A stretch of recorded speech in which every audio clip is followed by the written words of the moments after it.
Ismail Haniyeh, the exiled political chief of Hamas, was killed in an airstrike in Tehran, where he had gone to attend the inauguration of Iran's new president.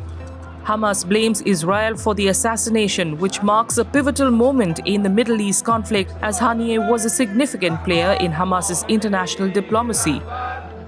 Born in a refugee camp in Gaza, he joined Hamas in the late 1980s, rising swiftly through the ranks. He had been living in exile in Qatar since 2019. He was also the prime minister at one time when the first elections were held there in 2006 and since 2007. And he was instrumental in also reducing the presence or throwing out the Palestinian Authority or the Fatah out of Gaza. And since then, he has been ruling Gaza. And then he decided to quit. And then he went to, right now he was living basically in Doha, in Qatar, and has been involved in the ceasefire negotiations through Qataris and Egyptians and the Americans. And it was expected that some kind of a deal would be reached soon. Hamas, which emerged from the Palestinian branch of the Muslim Brotherhood in the late 1980s, took control of the Gaza Strip after defeating Fatah in the 2006 elections. Known for its militant activities and acts of terrorism, Hamas was designated a terrorist organization by the United States in 1997. Haniyeh's role was pivotal in maintaining and bolstering Hamas's military capabilities and fostering strong ties with Iran, a major rival to Israel in the region. This is a very complicated kind of a scenario right now. As such, we have seen that the fights between the Hezbollah, which is from Lebanon and Syria, and Israeli forces has been going on, though low-key in the last, but it just got a bit enraged only 2 days ago.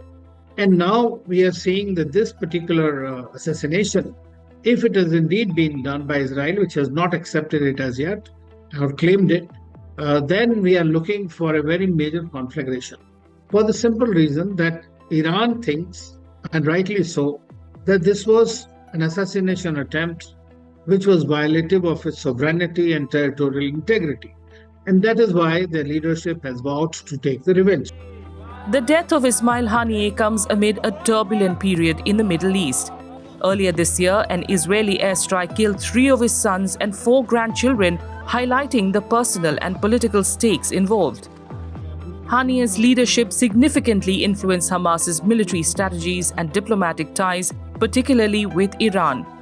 As the region reacts to his assassination, the full impact on the complex web of Middle Eastern politics and militant dynamics remains to be seen. It's the assassination of Hamas leader Ismail Haniyeh, but it's also the assassination a few hours before that of Hezbollah leader Fuad Shukr. And I think that happened in Beirut, and between the two of them, they've really put the situation on a knife's edge right now. We see the Iranian Supreme Leader Ayatollah Khamenei's comments about the need for direct retaliation against Israel. We've seen Hezbollah leaders also commenting about planned retaliation against Israel. Amid escalating tensions, Iran has vowed retaliation against Israel, blaming it for the assassination of the Hamas leader. The question before us is it going to be then a counter-retaliation by Israel? Is it going to be a tit for tat? Is there going to be further escalation after retaliation? And where does that end? So what has until now been a limited war with Gaza and a somewhat limited conflict in northern Lebanon could rapidly expand into a much wider regional conflict. And so it's a very dangerous situation right now. Israeli Prime Minister Benjamin Netanyahu said Israel will exact a very heavy price from any aggression against us on any front, but did not say anything about the killing. Israel has, however, stated earlier that eliminating Hamas's top leaders is a primary objective in its conflict with the group.